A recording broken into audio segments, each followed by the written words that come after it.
I think I'm going to have to gavel a little louder. Representative Hill is excused today, and I forgot to let you know that Representative Schreiber was excused yesterday, and I see you going for the door. God bless you. Were you going to shut the door for us? You moved, and that's what I thought you were planning on doing. So the weekly calendar will be going up very soon.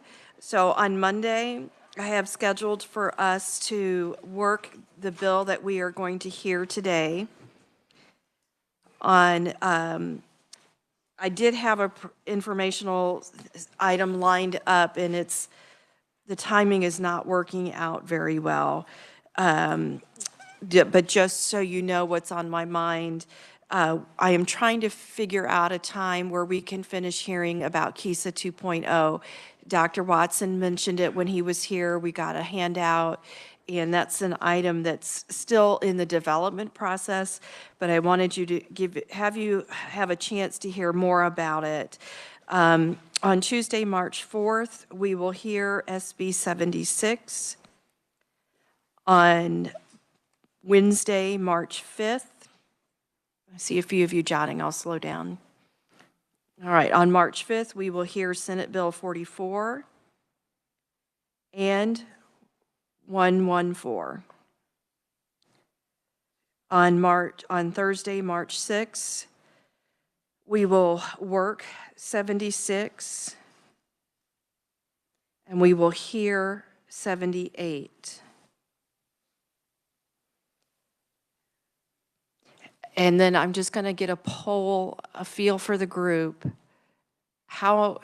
If I can only get the KISA discussion, and I was leaning towards having a roundtable on accreditation, which is what KISA 2.0 is. If I can only schedule that on Monday, on that Friday, how many of you guys are going to want to mutiny the chair for meeting on a Friday? I saw one hand.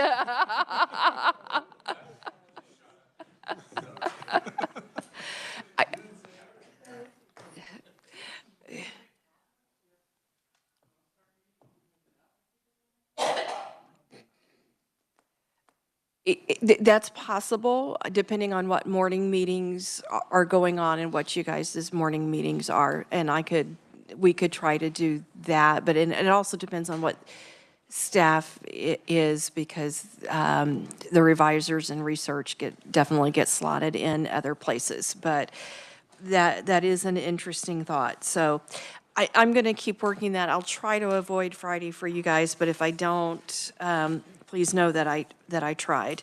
Okay. On our daily agenda, our first item is to approve the minutes from February 6th, and you will notice that those minutes include a huge gap, and that is the fun joys of working with KLIS. And so except for that gap that we will keep trying to remove, are there any corrections or adjustments to the February 6th minutes? Seeing none, a motion to approve were you were making the motion. Senator, I'm sorry, I gave you a motion.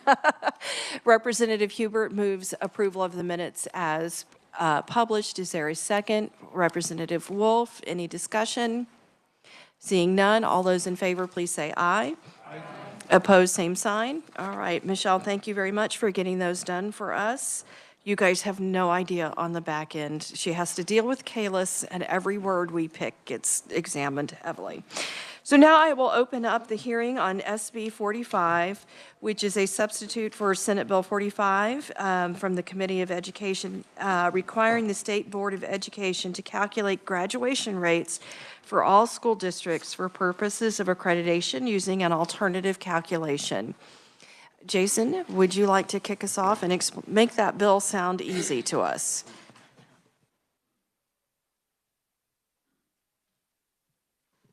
Thank you, Madam Chair, members of the committee. Yes, the concept of Senate Bill 45 is probably easier to understand than the language is to read, and you all have me to thank for that. But Senate Bill 45 deals with graduation rates for accreditation purposes. And just for some historical context, a couple years ago, the statute that you see being amended in Senate Bill 45, that's KSA 72-3713, that statute is within the Virtual School Act and the statutes, and addresses virtual schools and their supervision. And the provision you see being stricken under the bill, lines 24 to 32, were added into that statute back in 2022 to create an alternative graduation rate calculation for virtual schools for accreditation purposes only, so that students who were coming into the virtual school and were credit deficient in terms of graduating on time with their four-year cohort would not be counted against the virtual school's graduation rate if they did in fact fail to graduate with their four-year cohort. And so there was that adjustment made just for virtual schools. In the original Senate Bill 45 that was brought and introduced this session, there was going to be another provision added to a tweak to that alternative graduation rate calculation. And you can see that language is in the bill in front of you, lines 16, 17, and 18.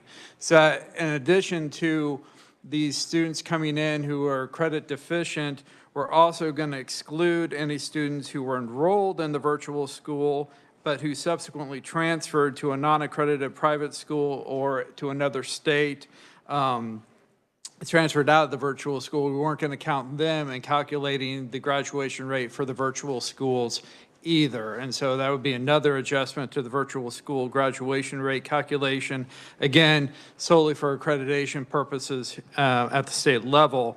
The Senate Committee on Education looked at that, and they decided the better policy would be to apply this alternative graduation rate calculation to all public schools, not just the virtual schools operated by school districts, but any school operated by a school district. And so you have substitute for Senate Bill 45 in front of you, in which you have new section 1 takes that alternative graduation rate calculation that was already in law for virtual schools, plus the new proposed exclusion of students who transfer out of the virtual schools, and adds that to a new provision of law, new section 1, that's applicable to any public school in the state of Kansas. So then section 2 becomes just more of a cleanup. Since that provision you see stricken on page 1 of the bill is now included in section 1 and is applicable to virtual schools, it's no longer necessary to be kept in the statute as currently is. So you see it stricken in section 2. That's just a cleanup. And this change in the graduation rate calculation would be applicable July 1st of this year, so it would apply in school year 25-26 going forward. And so any school, for accreditation purposes, under the State Board of Education, would use this alternative graduation rate calculation by excluding students who transfer into the school and are credit deficient to graduate on time with their four-year cohort, and exclude students who transfer out of the public school to a non-accredited private school or to another state. And so with that, Madam Chair, I'd be happy to answer any questions. Questions for our reviser? Okay, I'm surprised we don't have any, because when I read the bill and I looked at page 1, lines 12 through 15, I thought it was pretty blurry. It's not plain language, so just so you guys are aware, I've asked Jason for a balloon that does the same thing, but maybe is a little bit more plain English and easy to understand. And you're welcome to, of course, to reject that at the time. Representative Brantley. Thank you, Madam Chair, and thank you. So I just want to clarify one thing. In the past, I've noticed some schools that do have a district that has a virtual school, and their accreditation was conditional, and it seemed like there was a pattern that those districts that had the virtual schools tended to have a conditional accreditation. this will separate that, from my understanding, or so they will not be docked based on the virtual? Well, no, the virtual school is still subject to accreditation standards to the extent that a poor graduation rate was the cause of a conditional accreditation. This might help alleviate that issue by having, the graduation rates will improve under this alternative calculation by not including these student demographics within that calculation. And so to the extent that that's the issue with the conditional accreditation, this might alleviate some of that. If there are other issues, this would not address those other accreditation issues. Okay, thank you. Yeah, I have seen some of that, experienced that with schools, so I'm glad to see this come forth. Thank you. Representative McNorton. Thank you, Madam Chair. So if a student transfers to another USD in Kansas, this wouldn't apply if that student is not up to standards? You know, we talk about moving out of state or going to a private or a non. So if the student transfers from one public school district and is credit deficient, transfers to a new public school district, being credit deficient to graduate on time, they would be counted, as I understand the bill, under the previous school district's graduation rate potentially, but maybe not so if they're not enrolled anymore. I'm going to defer to the department on that and how they calculate graduation rate under federal standards. All I know is under this bill, they would not be included for accreditation purposes in the graduation rate of the receiving school district. That much I know is clear. Whether they drop out of graduation rates altogether, I'd have to defer to the department. So, may I? Before you do, I had intended to call on Gabrielle first and to talk about what the department does. So when we close the hearing, we'll allow her to do that, and you can save your questions for there. I just got myself out of order. You're good then? Okay. Any other questions for Jason? All right, Jason, thank you very much. We will move on to testimony, and I am going to begin with Travis Lowe, representing Insight.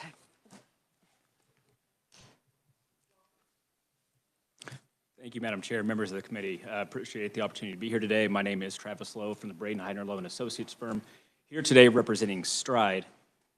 Is this better now? Yep. Okay. Absolutely. I'll start over. Thank you.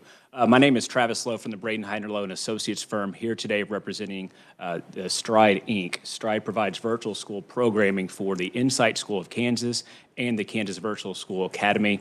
Both schools are public virtual schools that are part of the Spring Hill School District. I'm providing this testimony this afternoon on behalf of Cassandra Barton. She's the head of school of the Insight School of Kansas. She's not able to be here today, unfortunately, but she did provide this testimony when your counterparts in the Senate Committee on Education discussed this bill earlier in February. Currently at Insight School of Kansas, we have high school students from approximately 150 school districts. So these are folks who attend our school virtually, but the school is based from the Spring Hill School District. As Revisor Long eloquently put together that background for us, and we appreciate that, Senate Bill 45 comes to us from the Senate after its bipartisan passage, and it is before you today. We do want to walk through some of the changes to make sure we are clear, because we want to make sure everybody has a good understanding of what this bill intends to do.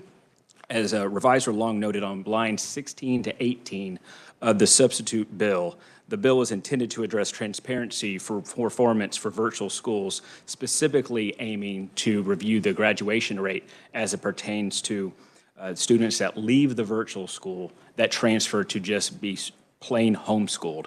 And in some cases, they leave the virtual school to transfer to a non-accredited religious school. Many of the students in our case have taken that opportunity to do so, and it reduces our graduation rates as it counts as a dropout. So our school and our virtual school counterparts see that as an opportunity to be more transparent in how we're doing with the virtual school graduation rates, because the students are still learning, they are still in the system, they just haven't failed out of school, and it counted as a dropout. So that is the intention of Senate Bill 45. That's why it was introduced in the Senate and is before you today. So as we look at graduation rates, as we look at state assessment scores, we know those are major components in a virtual school's accreditation. We just want to make sure those are the most transparent as possible. As Revisor Long also noted, as a background, we began these conversations in 2022, changing the law that originated then in House Bill 2602, ultimately passed as Senate Bill 387, to exclude credit-deficient students who come to our virtual schools from our dropout rate. At the time, we talked in 2022, about 68% of the non-graduates that our virtual school had came to us credit deficient, and in most cases, a year or a year and a half behind their cohort, which means it is mathematically impossible they would graduate on time. And when they eventually did not graduate on time, our virtual school would, at the time, absorb that entire loss on our graduation rate. So what the 2022 law did was exclude that from the graduation rate. It did not, my understanding, it did not go back and penalize the original school that was so quote-unquote behind when that student left, but it did exclude that from the virtual school so they weren't penalized for failing the student when they came a year and a half behind. So since 2022, that's current law. There are two different graduation rates. Our virtual school notes that, and so there's the graduation rate and there's one for the purposes of accreditation. This is a seismic change for our school when we are better able to have an accurate portrayal of how we're doing. It's about a 10 to 15% difference on our graduation rate when we exclude those students who come to us credit efficient. So with that in mind, that's what Senate Bill 45 is intended to do. In some cases, we also know that the brick and mortar schools do have students that go homeschool. We absolutely understand that takes place, or they might transfer to a non-credited private school. But in this case, it is a higher proportion for our students. If you're already in a virtual school, which there's lots of great reasons why students choose virtual schools, it is just, it's common that we might see a student go ahead and transfer to complete homeschooling.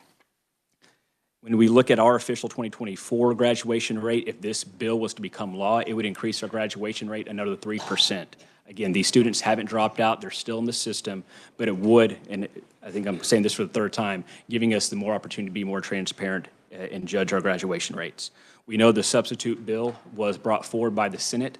It was, I could say it was a request, but it was brought up by one of the opponents of the bill as intended would create a different standard between the virtual school and the brick and mortar school. Candidly, we didn't want to impact how the brick and mortar schools have their assessments or their graduation rates judged, but in the spirit of parity, I believe the committee decided to approve the substitute bill to do that, which is why it is written the way it is, as Jason said earlier. So with that, Madam Chair, I'll just close to say that there are two graduation rates right now, and on behalf of thanking y'all, of our virtual school, we want to thank you because the last 3 years, we've been able to better accurately show that our graduation rate is about 15% higher than what the current law at the time would have said. Thank you, Madam Chair. Just for clarity, did you say 1-5 or 5-0? 1-5. 1-5. Thank you very much. Do we have questions for Mr. Lowe? Seeing none? Yes. Seeing none, thank you very much, Mr. Lowe. And our next testimony comes from Shannon Kimball on behalf of KASB. Welcome back, Shannon. Oh, there we go. Thank you, Chair Estes and members of the committee. Shannon Kimball from the Kansas Association of School Boards. We appear today before you as a neutral proponent on this bill. As Mr. Lowe referenced, we were one of the opponents on the Senate side before the bill was amended. We have shifted our position on the bill because of those amendments, so I just want to share with you a little bit of our thinking around that today. This bill implicates two pieces of our legislative platform at the association, our bedrock principle of respecting the roles of authority of the State Board of Education versus the legislature over issues of accreditation. But also, we have legislative policy that says that the same accreditation and accountability requirements must apply to any entity that receives taxpayer dollars for educating children. In this case, we are neutral on the bill because while while we believe that the state board, accreditation is in their lane, if the legislature is going to be in that lane, we would like for you to treat brick and mortar high schools with parity for purposes of accreditation with our public virtual schools. As amended, this bill does that, and we think that is a good thing. A couple of issues I wanted to highlight for the committee just in terms of what that would mean. It would be for purposes of accreditation so that all of our high schools are evaluated on the same basis. But we would still have, and Gabby, I'm sure will correct me if I'm wrong on this, but we still have the federal calculation of graduation rate that would provide a measure that you could look at, okay, this is what the federal graduation rate says, and that graduation rate counts students who transfer to homeschool or an unaccredited private school or out of state as dropouts. Then you would have the graduation rate for accreditation purposes. And I think it would actually give us some better, more comprehensive information to evaluate the ins and outs from our public school system, and then also how are because the purpose is for accreditation, we want to evaluate how our school districts are doing with those kids that we have had, and are we getting them to that place of success where they need to be? And so I think that this change in the bill makes it a positive from that respect, and so we are appearing today as neutral. So we respectfully ask that as you consider this bill, you maintain that parity between our brick and mortar high schools and the virtual public high schools that our districts operate for purposes of the graduation accreditation calculation. Thank you, and I'm happy to stand for any questions you might have. Okay, questions for Ms. Kimball? Representative Getz. Thank you, Madam Chair. Thank you, Shannon. Do you know when the last time the state board has updated anything around graduation rates? Not around graduation rates. I think that would be a better question for Gabby. I know that we recently went through a process to update the graduation requirements, and local districts had to adopt new policies around that last school year. Those graduation rates will go into effect for the students, I believe, that started as freshmen this fall. Yeah. Excellent. Sorry, I didn't mean to ask the wrong person. I may ask you that when you come up. Thank you, Madam Chair. You're very welcome. Any additional questions? Okay, seeing none. Thank you very so much. Ms. Kimball, for being with us today. And I will point out to you that we did have written opposition testimony from State Board of Education Chairman Kathy Hopkins and member Danny Zeck. That concludes our hearing, and we will shift over to our informational briefing, because you can see how this really inspires a certain amount of very interesting thought of what is really the accurate way to count graduation rates, because some children are very portable and under the federal rules. The wrong institution may get dinged with it, but the federal rules are a federal rule. So the Kansas Department of Education was very gracious and said they would be happy to come over and explain to us what that process is like on their side. So Gabrielle, please come on up. Thank you for being with us today. Good afternoon, committee. Thank you for having me the second day in a row. Representative McNorton, I will get to your question. I think it'll be covered in part of what I go through, but certainly we'll be happy to take any other questions. Our conferees did mention a little bit about our federal graduation requirement. So that is what we're going to get into. The Kansas State Department calculates high school graduation rates in accordance with the Federal Elementary and Secondary Education Act, or ESEA. That's located in 34 CFR 200.34. And that requires states to calculate a graduation rate for every public high school in a very specific manner. So we are required to take the number of students who graduate in 4 years with a regular high school diploma. And there is a definition for a regular high school diploma. That is the standard high school diploma awarded to the preponderance of students in the state that is fully aligned with state standards or a higher diploma.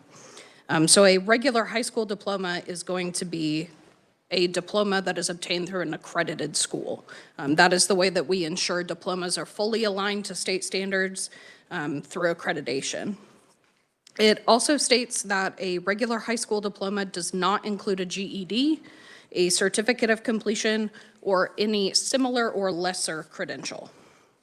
So we take that number of students and we divide it by the number of students from the adjusted cohort of students entering into ninth grade for the first time, enrolled in the high school on or before the date that student membership data is collected by the state for submission to the National Center for Education Statistics, and that is September 20th in Kansas. We use that date a lot to track our student counts for the year.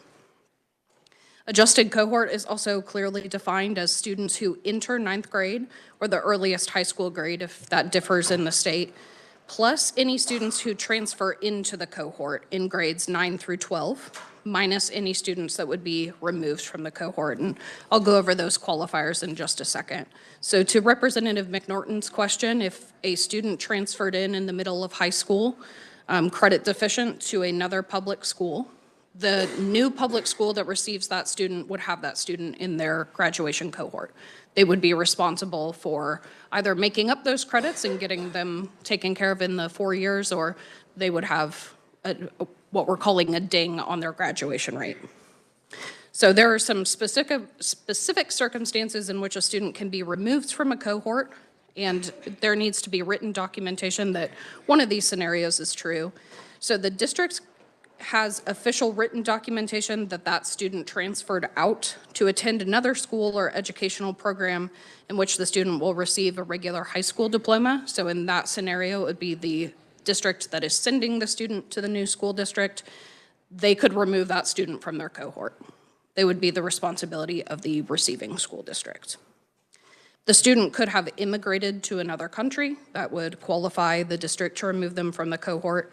Or if the student transferred to a prison or juvenile facility and is enrolled in an educational program where they're expected to receive a regular high school diploma during the time in which they're in prison or that juvenile facility, or if a student is deceased.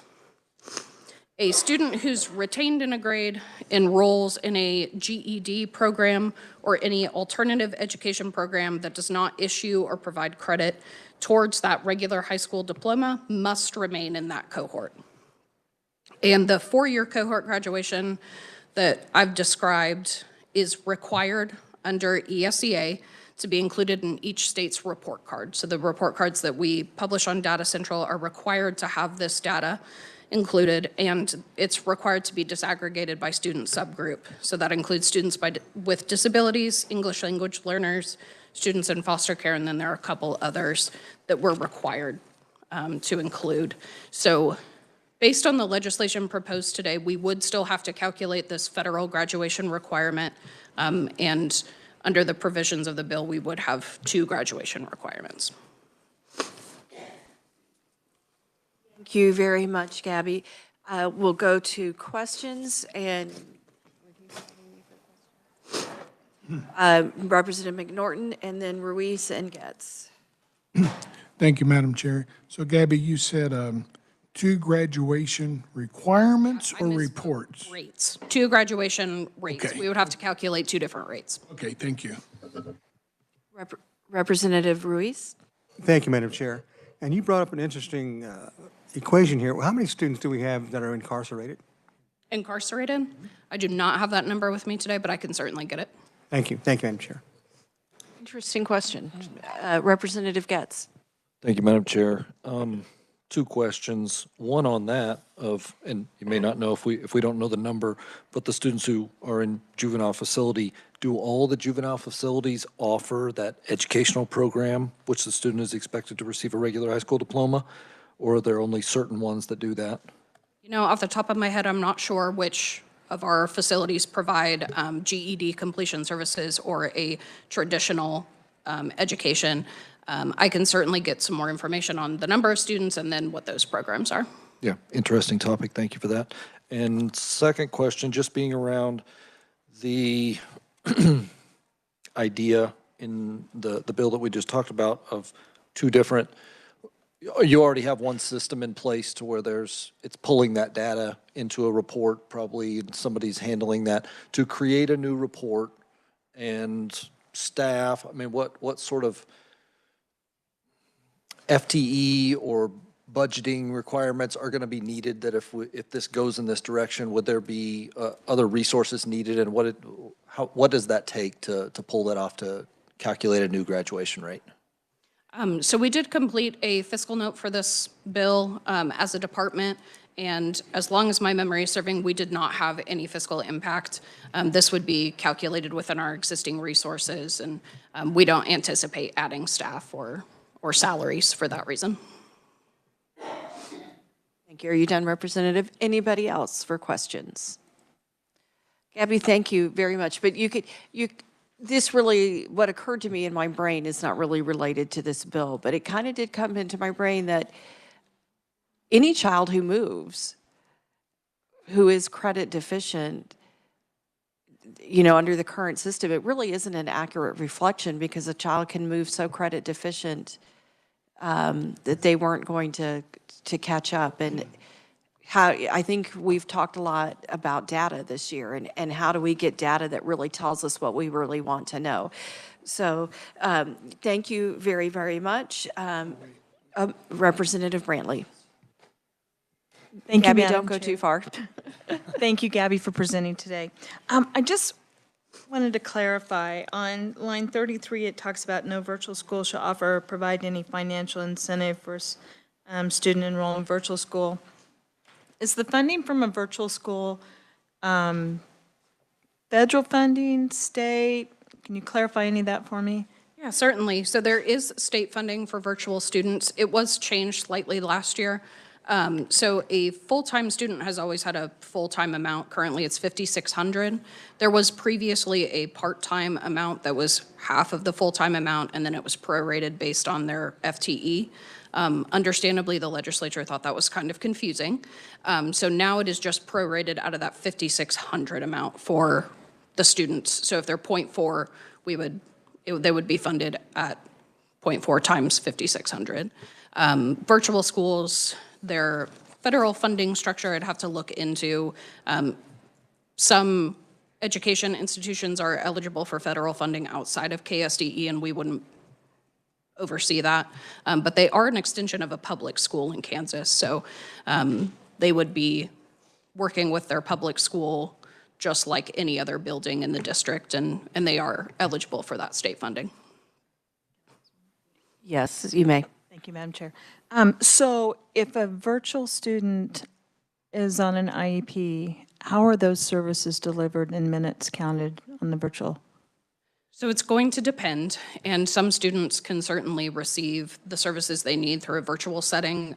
That would need to be a decision based on the student's needs and the services provided. So if it's in the best interest of the student to attend virtually and receive those services, it would be based on the number of minutes that they're receiving special education students like other students, since our virtual schools are part of a public school, but virtual students may have an IEP, and it's going to depend based on that student's IEP and their needs. Yes, you may. Thank you, Madam Chair. So if require 75 minutes of ELA from a special ed, is that online? I'm just trying to picture what that might look like with receiving my full 75 minutes. I don't know what that looks like. And the intricacies of individual student needs and their IEPs is beyond the scope of my work, but the district would need to figure out what works best for that special education student, and if the services could be provided in that virtual setting, or if it needed to be delivered in person, whether that student is part-time virtual, part-time in the brick and mortar. It's really going to depend on the student's needs and how the staff feel like they can provide those services. Thank you. You're welcome. Great questions. Representative Getz. Thank you again, Madam Chair. I just had a question on number 1 on your testimony. It brought up a question. The district has official written documentation that the student transferred out of so the transcripts, I remember we talked about it a little bit, but do you have an update on the the digital hub of transcripts. Is that when that's rolling out? How, beta, where are we at on that? I know it's a little off topic, but it was in here, so I thought I'd ask. It has been an interesting topic, and Frank would probably have a more recent update than I do. He's been working with our IT team on the day-to-day updates, so I probably don't have an update since we last spoke on our process working through those student records, but I'd be happy to check with Frank and get back with you. Thank you. Thank you, Madam Chair. You're welcome. Any additional questions? Seeing none, we have set a new record for ending early. Gabby, thank you. A very deep appreciation to you and the department for giving us a little background to consider when we consider this bill. And thank you to everybody who testified on the bill. Sometimes I report the score. It was a 39-2 coming out of the Senate, if that gives anybody information they would like to have. Does anybody have anything for the good of the order? All right, hearing none, go depart and have a wonderful day.